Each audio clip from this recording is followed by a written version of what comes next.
Le Seigneur est tout-puissant, enfant de Dieu. Alléluia. Et comme vous savez, on a commencé cette nouvelle série d'enseignements qui a pour titre « Le jour qui changera le monde ». Et comment se préparer, gloire au Seigneur. On a expliqué à l'Église que c'est très important pour le chrétien. Et nous savons que le Seigneur prépare les chrétiens, prépare tous ceux qui sont nés de nouveau.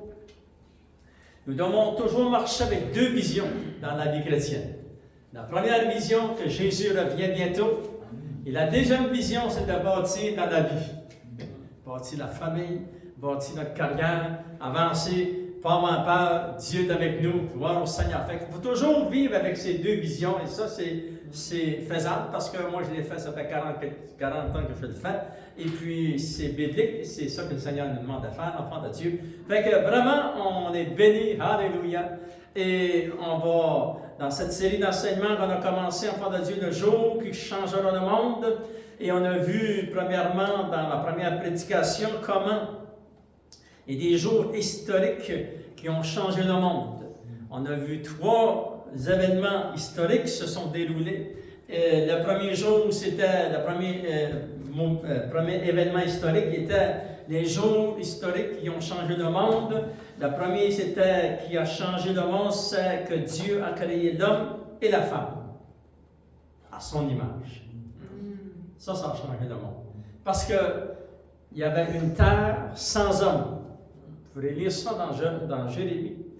Il y avait une terre sans homme. Ça veut dire ça, que la terre existait avant que l'homme et la femme soient ici sur la terre. Et Dieu a créé l'homme et la femme. C'était une journée qui a changé l'humanité, l'histoire de l'humanité. Alléluia.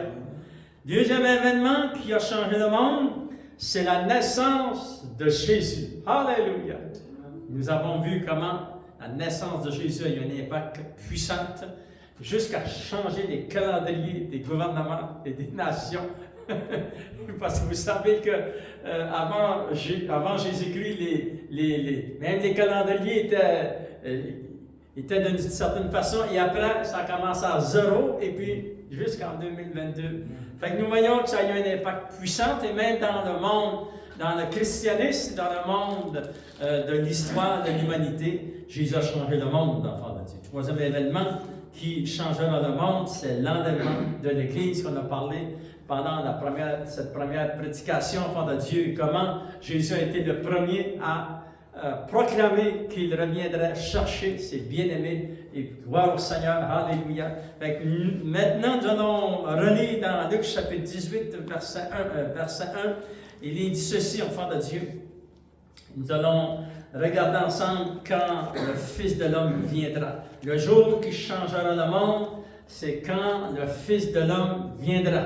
Il viendra non posera pas ses pieds sur la montagne des Oliviers, mais il viendra sur la nuée. Il est dit dans la parole de Dieu. Ça, c'est le commencement vraiment du retour final du Seigneur Jésus. Alléluia.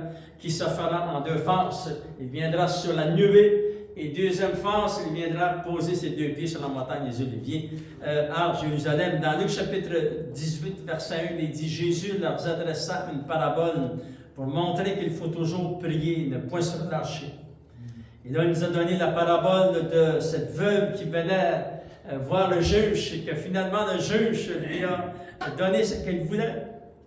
Et le verset 6, il dit « Le Seigneur ajouta, entendez ce que dit le juge inique. Et Dieu ne fera-t-il pas justice à ses élus qui crient à lui jour et nuit? Et tardera-t-il à leur égard? Non, Dieu va répondre à nos prières, parce que cette parabole fait référence à la puissance de la prière et de la persévérance. Et là, Jésus rajoute ceci, je vous le dis, il leur fera promptement justice. Et ce soir, nous allons développer cette partie, mais quand le Fils de l'homme viendra, trouvera-t-il la foi sur la terre? Seigneur, nous te demandons de bénir la parole de Dieu dans nos cœurs et nous voulons recevoir les révélations des Saintes Écritures parce que nos cœurs sont prêts, Seigneur, au Dieu. Et nous voulons demeurer, grandir et progresser dans cette foi que tu nous as donnée. Et au nom de Jésus, nous t'avons prié. Amen. Le verset 8, le début du verset 8, ça dit « Mais quand le Fils de l'homme viendra, c'est Jésus qui proclame ça, l'enfant de Dieu. Jésus dit de sa bouche, un jour, Jésus revient, alléluia, mais quand le Fils de l'homme reviendra, enfant de Dieu, gloire au Seigneur, retrouvera-t-il la foi sur la terre? Maintenant, j'aimerais qu'on puisse s'arrêter pour quelques instants parce qu'il y a vraiment une description de l'enlèvement du prophète Élie dans l'Ancien Testament qui est vraiment surprenante, comme toutes les réactions que nous allons voir ce soir ensemble dans la parole de Dieu. Et probablement qu'il y aura de ces réactions qui s'est déroulées dans l'Ancien Testament lors de l'enlèvement du prophète Élie, se déroulera encore lors de l'enlèvement de l'Église du Seigneur Jésus. Et s'il vous plaît, enfants de Dieu, on tourne ensemble dans 2 Rois, chapitre 2. Et lisons pour quelques instants ces versets merveilleux. Et lorsqu'on va le lire, enfants de Dieu, nous voulons faire attention de toutes les réactions qu'il va y avoir par rapport à cet enlèvement du prophète Élie. Parce qu'ici, dans 2 Rois, chapitre 2, verset 1 jusqu'au verset 18, ça nous parle de l'enlèvement qui a eu lieu. Il y a eu un enlèvement aussi avant le déluge, qui parle de l'enlèvement d'Enoch. Mais après le déluge, il y a eu l'enlèvement du prophète Élie, qui vraiment, vraiment ces choses se sont réalisées à 100%, mais aussi c'est l'une des choses à venir qui allait s'accomplir à travers Jésus lorsqu'il a proclamé qu'il reviendrait chercher les saints, ses enfants, et ça va être vraiment excitant pour nous, enfants de Dieu. Et j'aimerais qu'on puisse le lire dans 2 Rois, chapitre 2, verset 1. Lorsque l'Éternel fit monter Élie au ciel dans un tourbillon, Élie partait de Gilgal avec Élisée. Et vous savez que Élisée allait devenir le prochain prophète de Dieu. Élie dit à Élisée, reste ici, je te prie, car l'Éternel m'envoie jusqu'à Béthel. Élisée répondit, l'Éternel est vivant, et ton âme est vivante, je ne te quitterai point. Et ils descendirent à Béthel. Lorsqu'ils sont arrivés à Béthel, les fils des prophètes qui étaient à Béthel sortirent vers Élisée et lui dirent, sais-tu que l'Éternel enlève aujourd'hui ton maître au-dessus de ta tête? Élisée leur répondit, je le sais aussi, taisez-vous. En d'autres mots, n'amenez pas de distraction. Je ne veux pas être distrait. Amen. Que le monde ne nous amène pas de distraction.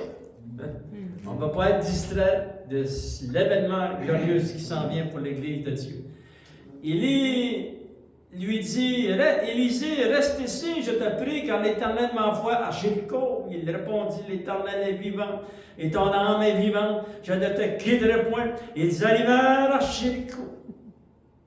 Les fils des prophètes qui étaient à Jéricho s'approchèrent d'Élisée et lui dirent, ça c'est un autre groupe de fils de prophètes. Lorsqu'il est arrivé dans cette autre ville, à Jéricho, et ces gens sont venus et lui dirent, juste un instant, sais-tu que l'Éternel enlève aujourd'hui ton maître au-dessus de ta tête? Voyez-vous encore?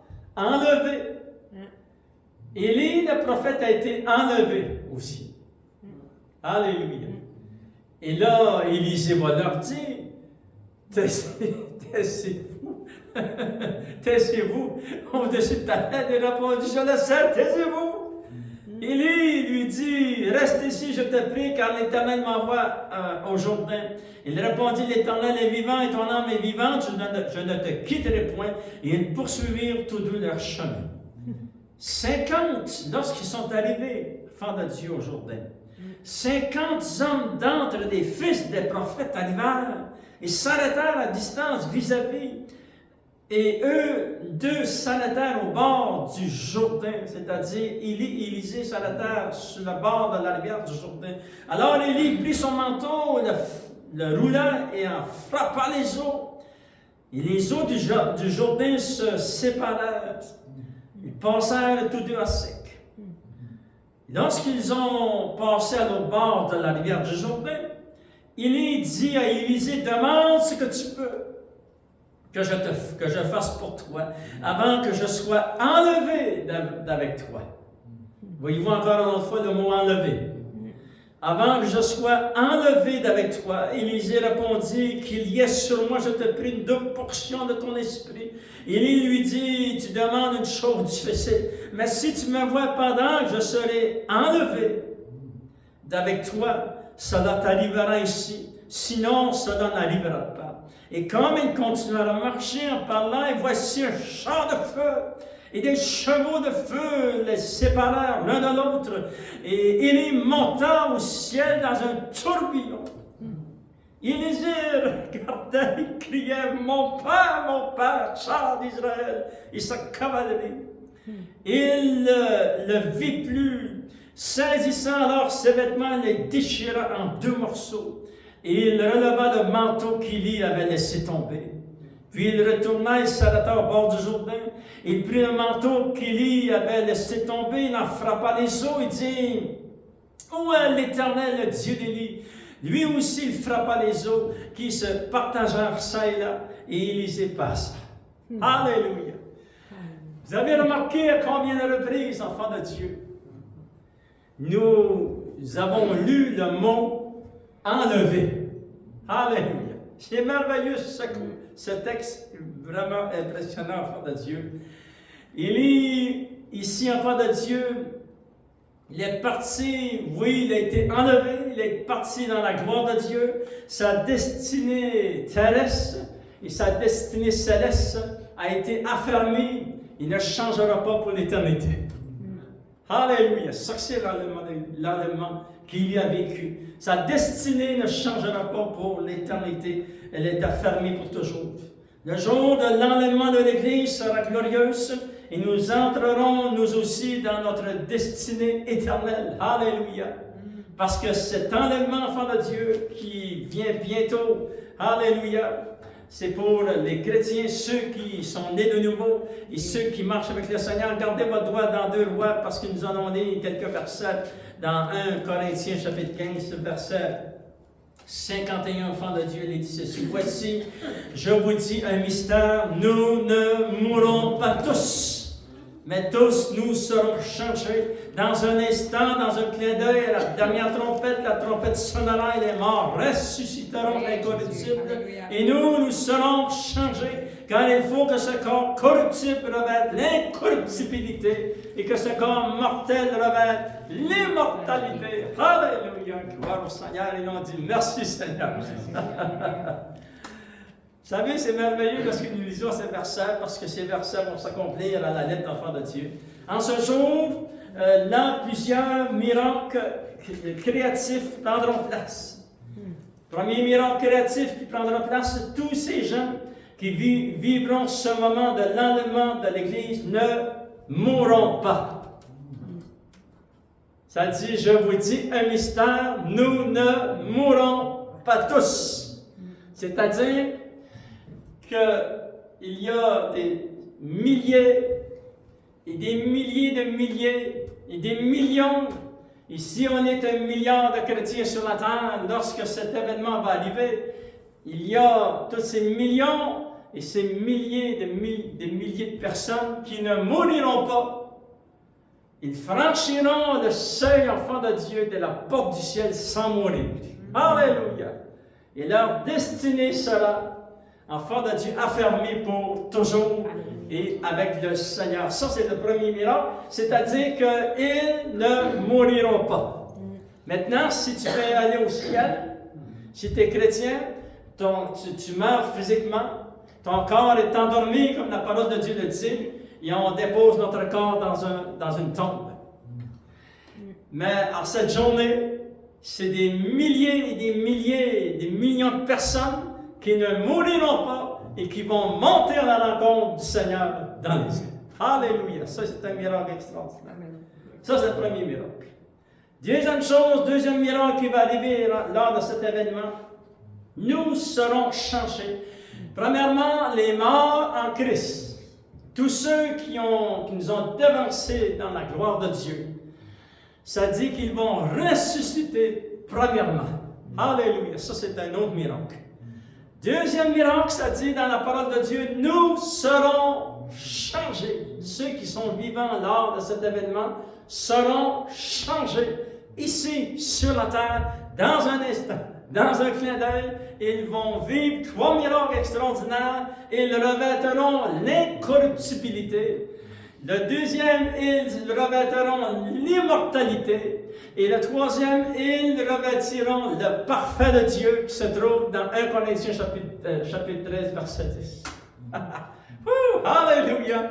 Fait que c'est un miracle extraordinaire, enfant de Dieu.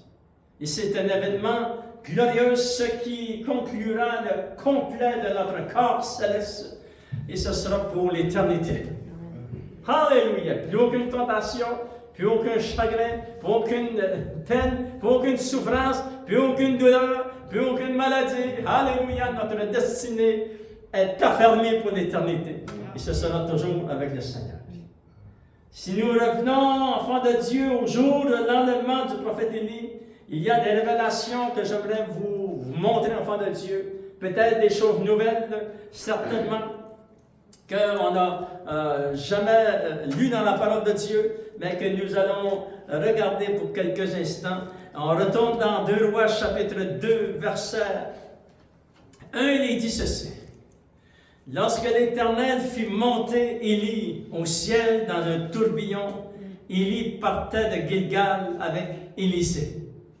Ça, c'est la première chose.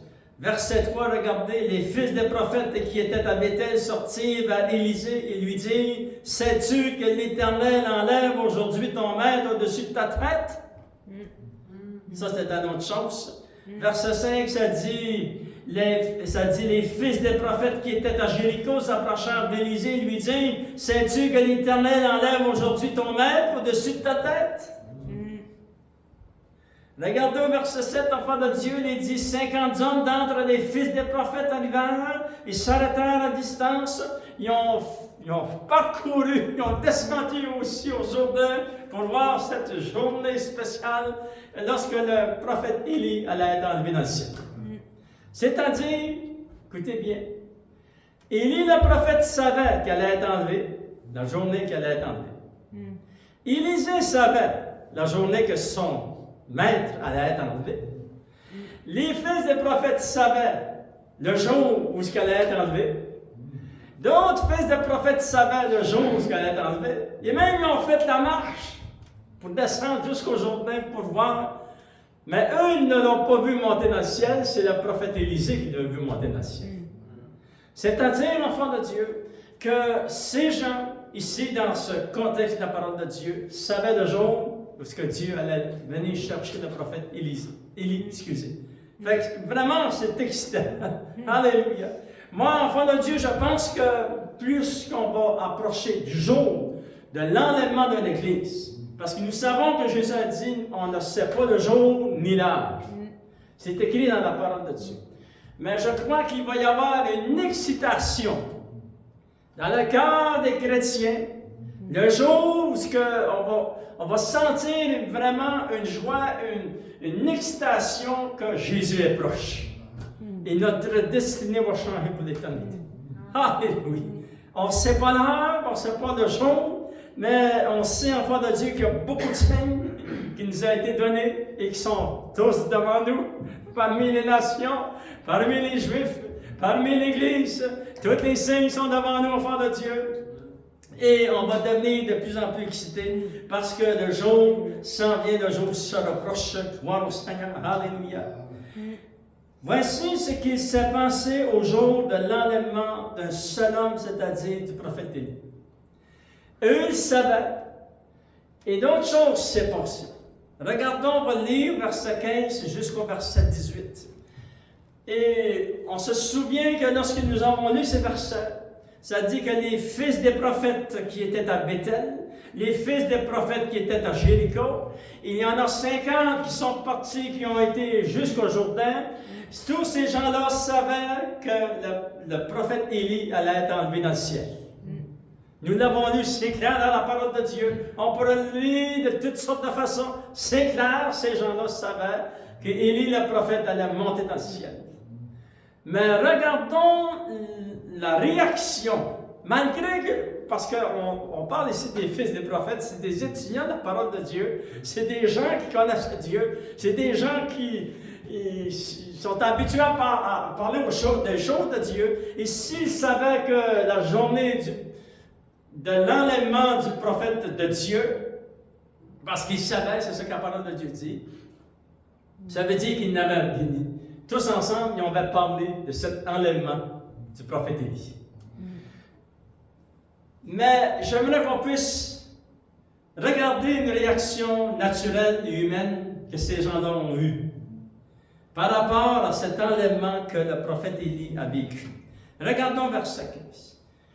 Lorsque les 50 étaient près de la rivière du Jourdain, que Élisée le prophète a revenu et puis a frappé les eaux se sont séparées.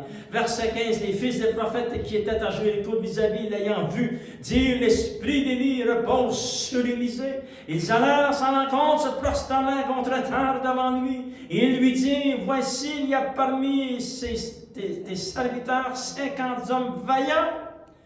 Veux-tu qu'ils aillent chercher ton maître?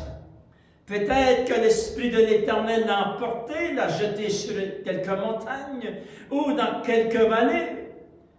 Élisée le prophète leur a dit, ne les envoyez pas. Écoutez bien. Regardez la réaction naturelle, mais ici on parle d'homme de Dieu. Enraciné dans la parole de Dieu. Ils savaient la chose que Élie allait être enlevé. Et ils ont dit, veux-tu que ces 50 hommes vaillants aillent chercher pour le corps du prophète Élie? Et Élie a dit, non, ne les envoyez pas. Mais regardez, on va continuer à dire ça. Mais il le pressa longtemps, il lui dit, envoyez-les. Ça fait qu'ils ont revenu au prophète Élisée, ils ont dit, veux-tu qu'on envoie pour le prophète Élie? Veux-tu qu'on aille sur les montagnes, etc.? Regardez au verset 17, mais ils le pressèrent longtemps. Là, finalement, le prophète Élisée leur a dit, envoyez-les. Ils envoyèrent 50 hommes qui cherchèrent Élie pendant 3 jours et ne le trouvèrent point.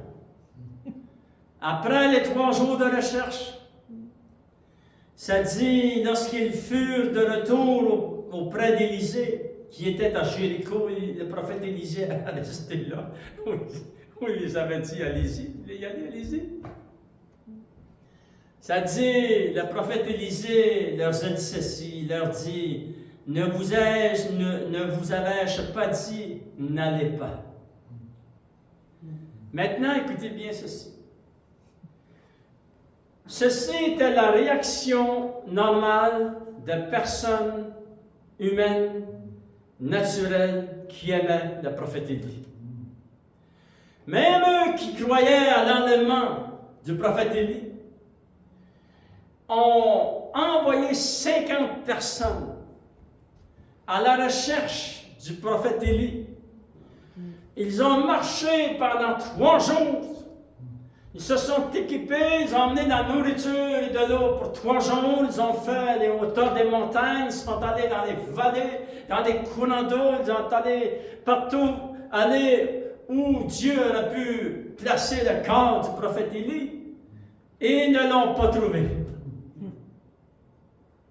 Et là, je me suis dit, c'est quelque chose. Qu'en sera-t-il du jour de l'enlèvement de l'Église? S'ils ont fait un travail aussi spectaculaire, et c'est important qu'ils le fassent. Je ne dis pas que ce n'était pas important. Ils l'ont fait parce que c'était nécessaire, c'est l'être humain, c'est la nature humaine. Pendant 3 jours, ils ont cherché cet homme. Ils ne l'ont pas trouvé parce qu'il était rendu au ciel. Imaginez-vous lorsque le son de la trompette va sonner. Et que des milliers, des millions de personnes montreront à la rencontre du Seigneur dans les airs. Et que toutes les familles du monde entier, de toute notre région, de tout notre pays, de nos pays, enfants de Dieu, de l'Amérique du Nord, de l'Amérique du Sud, de l'Afrique, de l'Europe, de partout, parce qu'il y a des chrétiens partout sur la planète.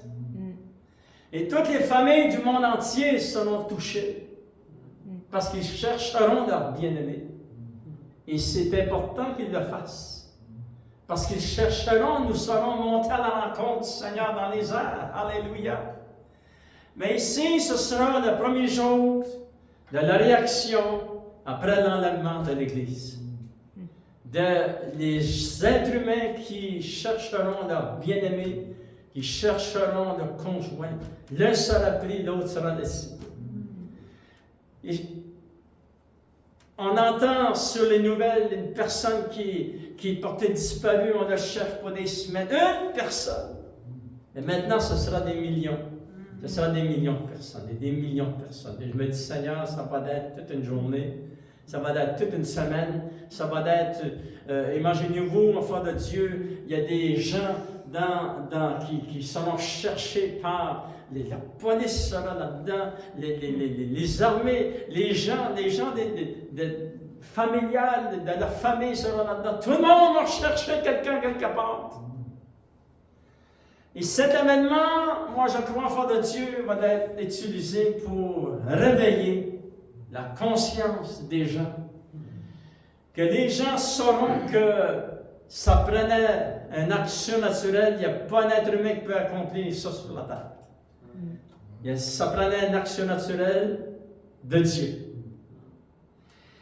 Et de cela, enfant de Dieu, va commencer un mouvement puissant du Saint-Esprit, parce que les gens, il y a des gens, ça va pleurer, des gens, ça va chercher, ça va être vraiment des journées. Je ne sais pas comment longtemps ça va durer, mais ça va être quelque chose. Et je crois que d'après la parole de Dieu, il va y avoir un mouvement de la puissance de Dieu qui va réveiller la conscience du monde, parce qu'aujourd'hui, nos sociétés ne croient plus en Dieu, puis ils ont sorti Dieu de tout ce qui était possible, mais Dieu va parler, il va sauver, il va sauver. Il va se développer un mouvement puissant de Dieu et beaucoup de monde seront sauvés, enfants de Dieu. Alléluia! Nous avons ce témoignage aussi, parce que ça c'est la troisième partie, enfants de Dieu, le troisième rang de l'enlèvement de l'Église. Vous savez que 1 Corinthiens chapitre 15, verset 32, verset 33 et 34 nous dit que chacun ressuscitera en son rang. Christ, le premier, ceux qui nous ont avancé dans la gloire, le deuxième, et ceux qui feront partie de l'enlèvement de l'Église, le troisième rang. Il y a deux autres rangs qui vont se développer juste pas longtemps après l'enlèvement de l'Église. Nous savons que Dieu va envoyer 144 000. C'est beaucoup, enfants de Dieu. 144 000 Juifs, c'est écrit dans l'Apocalypse, dans chapitre 7, nous les voyons aussi au chapitre 12 et chapitre 14, 144 000 prédicateurs qui vont prêcher la pleine évangile. Ils vont prêcher la parole de Dieu et beaucoup de monde sont sauvés. Alléluia! Parce que 144 000 prédicateurs qui prêchent vraiment la parole de Dieu, voilà, ça va passer. Il y a beaucoup de gens qui vont crier à Dieu et ça va enclencher un mouvement puissant de réveil, enfant de Dieu, comme vraiment, ce sera l'accomplissement de beaucoup de prophéties dans la parole de Dieu. Et aussi, vous savez, ça c'est le quatrième rang de ceux qui font partie de la première résurrection. Le cinquième rang, ce sont les deux témoins de l'Apocalypse, enfants de Dieu. Eux aussi seront enlevés dans le ciel. Mais je veux juste vous montrer ces enlèvements, parce que c'est écrit dans la parole de Dieu. Ce sont vraiment, c'est clair, c'est précis. Concernant les 144 000 Juifs, Apocalypse chapitre 12, verset 5, il dit ceci. Et je vous lis ça, enfant de Dieu. Elle enfanta un fils qui sont les fils d'Israël, les 144 000 Juifs, et qui doivent paître toutes les nations avec une verge de fer. Et son enfant fut enlevé vers Dieu et vers son trône. Alléluia! Fait que c'était un autre rang de l'enlèvement, c'est le 4e rang. Le 5e rang, vous le trouvez, enfant de Dieu, dans Apocalypse chapitre. Juste un instant, on va le trouver ensemble. Alléluia! Il n'est pas loin d'ici, Apocalypse chapitre 11. Apocalypse chapitre 11, verset 11, ça dit, parlant des 2 prophètes, verset 11, après les 3 jours qui seront, parce qu'on va les tuer et on va les clouer à Jérusalem, enfant de Dieu, il dit, après les 3 jours et demi, un esprit de vie venant de Dieu entra en eux, et ils se tinrent sur leurs pieds, et une grande crainte s'empara de ceux qui les voyaient. Et ils entendirent du ciel une voix qui leur disait, monte ici. Puis les 2 témoins de Dieu sont montés dans la rencontre du Seigneur. Eux aussi font partie de cette première résurrection. Alléluia, gloire au Seigneur. Mais nous voyons que c'est vraiment, vraiment un événement très, très, très important. Le jour qui changera le monde. Alléluia. Et ce monde, enfant de Dieu, va être béni de Dieu, va être tous ceux qui vont vouloir l'accepter, Seigneur. Ils peuvent l'accepter aujourd'hui, mais lorsque l'enlèvement arrive, encore ils pourront, dans la bonté de Dieu, accepter Jésus dans leur cœur. Alléluia, gloire au Seigneur. Maintenant, enfant de Dieu, en terminant, j'aimerais vous montrer quelque chose de vraiment important dans la parole de Dieu, concernant cet événement spécial qui est l'enlèvement de l'Église. Vous savez que Jésus nous a dit, voici les signes, beaucoup de signes, est écrit dans Luc chapitre 21, Matthieu chapitre 24, enfants de Dieu, vont arriver, ça fait toute partie des douleurs d'enfantement avant l'enlèvement de l'Église. C'est le jour qui changera le monde. Ça va changer, il va y avoir un impact dans le monde, dans la civilisation de ce monde. Et quelque chose va faire déclencher cette journée spéciale. Alléluia! Et lorsque on lisait la parole de Dieu, on a découvert quelque chose de vraiment important. Les signes, les bruits de guerre, les nations qui se lèvent contre les nations, les famines, les tremblements de terre, tout ce que nous voyons, ça s'intensifie année après année. Et nous savons que ce sont des signes avant le retour du Seigneur. Ce sont des douleurs de l'enfantement. Maintenant, ces signes, ce ne sont pas ces signes qui font déclencher l'enlèvement de l'Église. Il dit, Seigneur, qu'est-ce que c'est qui fait déclencher l'enlèvement de l'Église? Alléluia! Nous allons le voir dans les prochains enseignements et nous savons que le Saint-Esprit est celui qui retient l'apparition de l'Antichrist, etc. Mais regardez, enfants de Dieu, ce qui fera déclencher cette journée spéciale de l'enlèvement de l'Église. Voulez-vous, on va le regarder en terminant, Apocalypse chapitre 22. On va lire ensemble, à partir du verset 17. Alléluia. Apocalypse chapitre 22, verset 17, il est dit. Il est dit, et l'Esprit, ça c'est le Saint-Esprit, et l'épouse. L'Esprit et l'épouse disent, viens.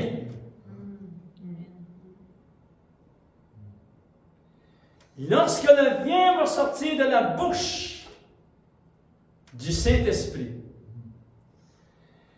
ce vient va franchir le seuil enfant de Dieu du 2e ciel. Il va traverser le 3e ciel. Va se rendre jusque devant le trône de Dieu le Père et de Dieu le Fils. Alléluia! Uni avec le Père et le Fils, ce vient enfant de Dieu sera le déclencheur de cette journée officielle, du retour du Seigneur Jésus, alléluia, qui se fera, enfant de Dieu, bientôt, très bientôt, alléluia. L'Esprit et l'épouse disent, viens. Et que celui qui entend dise, viens.